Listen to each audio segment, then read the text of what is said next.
सभी देशवासियों को मेरी तरफ से राम राम।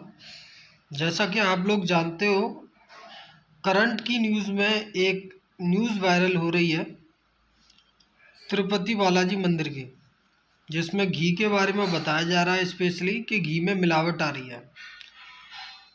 घी में मिलावट आज से नहीं, कई सालों से हो रही है और सरकार ये चीज़ें देख रही है। घी की जो कॉस्ट है उसको आप सुन के अचंभित हो जाओगे।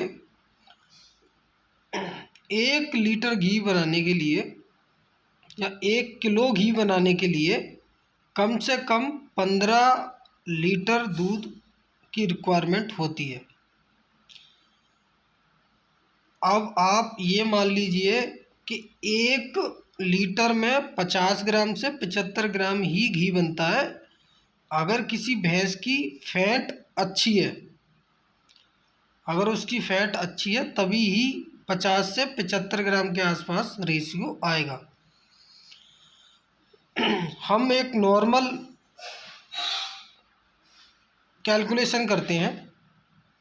अगर सपोज करो कोई भैंस अच्छी है जो 15 लीटर दूध में हम 1 किलो घी बना लेते हैं। आज मार्केट में दूध की रेट अगर आप पकड़ते हो कम से कम 70 रुपये लीटर मिल रहा है। 15 लीटर दूध 70 रुपये के हिसाब से 1000 प्लस का कुछ हुआ।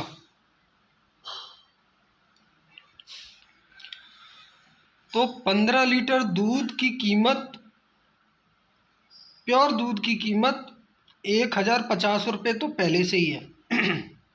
अब आगे की प्रक्रिया चालू करते हैं। 15 लीटर दूध गर्म करने के लिए कम से कम मार्केट में अगर आप लकड़ी यूज़ करते हैं तो 5 किलो लकड़ी आप मान के चल सकते हो कि 5 किलो लकड़ी लग जाएंगी 15 लीटर दूध को गर्म करने में। लकड़ी की कीमत कम से कम 50 रुपये रख लीजिए, कम से कम 5 किलो की कीमत।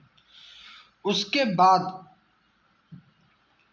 100 रुपये की लकड़ी यूज़ होगी, पहली बार में गरम करोगे उसमें होगी, और दूसरी बार में जब गरम हो जाएगा, गरम होने के बाद में दही जम जाएगा और उसको मट्ठा निकालने के बाद में जो लौनी निकलेगी जिसको देसी मक्खन कहते हैं, उस मक्खन को जब हम फिर गरम करेंगे तो 5 किलो लकड़ी उसमें और लगेगी। कम से कम 100 रुपये का खर्चा उसमें आता है। एक आदमी की अगर आप लागत संभालोगे कम से कम 500 रुपये का आप संभाल लीजिए। 2 दिन की प्रक्रिया है, 2 दिन की प्रक्रिया में घी तैयार होता है। 2 दिन आदमी काम करेगा, 500 रुपये दोनों दिन का आप ले लीजिए। पहले दिन का स्टार्टिंग में दूध आएगा, उसको गर्म करना, फिर उसको ठंडा करना, फिर उसको घी जमाना। जब दही जमेगा, जमने के बाद में फिर उसको चलाना पड़ेगा। कम से कम अगर आप मशीन से भी चलाते हो, कैसी भी मशीन, तो आपको 2 घंटे आप मान लीजिए। उसके बाद जो लौनी निकलेगी, लौनी को फिर आप गरम करोगे और गरम करने के बाद में फिर ठंडा होगा, तब जाके घी बनता है। और जो मक्खन निकलता है उसमें से भी ये मान लीजिए घी का रेशियो और जो वेस्टेज होता है लौनी का उसका रेशियो 75 और 25 का रहता है। यानी 75% आपको घी मिल जाएगा और 25% उसकी जो कुछ उसमें पार्ट होता है मट्ठे का, वो जल जाता है। अब बात करते हैं कैलकुलेशन की। 1050 का तो आपको दूध पड़ रहा है, 500 रुपये का आप आदमी संभाल लीजिए और 100 रुपये आपको एडिशनल और लग गए। तो 1650 रुपये की लागत ही है। अब बात करते हैं 1650 का। जब मैन्युफैक्चरिंग यूनिट पे एक घी की 1 किलो की रेट आ रही है, मार्केट में हम जाते हैं, कोई 600 रुपये का बेच रहा है 1 किलो, किसी कंपनी का 700 रुपये का है, किसी का 1000 का है।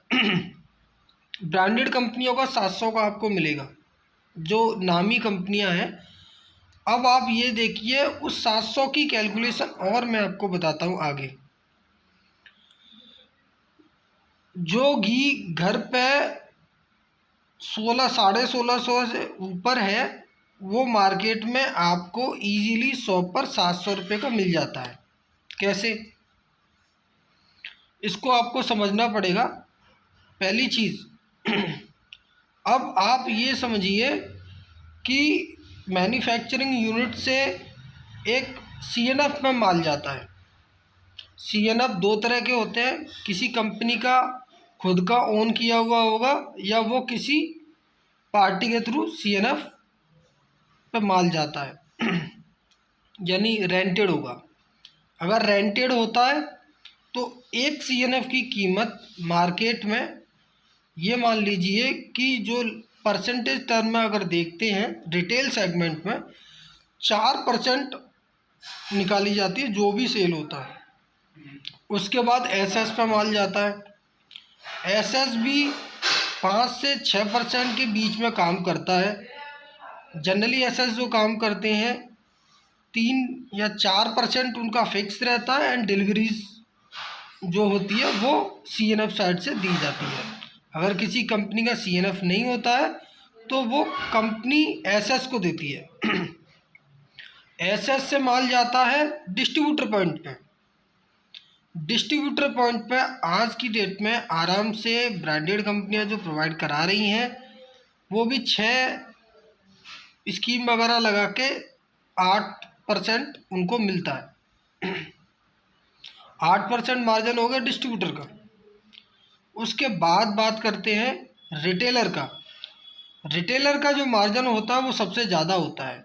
ये मान लीजिए कि एक मैन्युफैक्चरिंग यूनिट के बाद में रिटेल शॉप तक आने का जो मार्जिन है वो एक रिटेल दुकानदार का होता है, कम से कम 20%,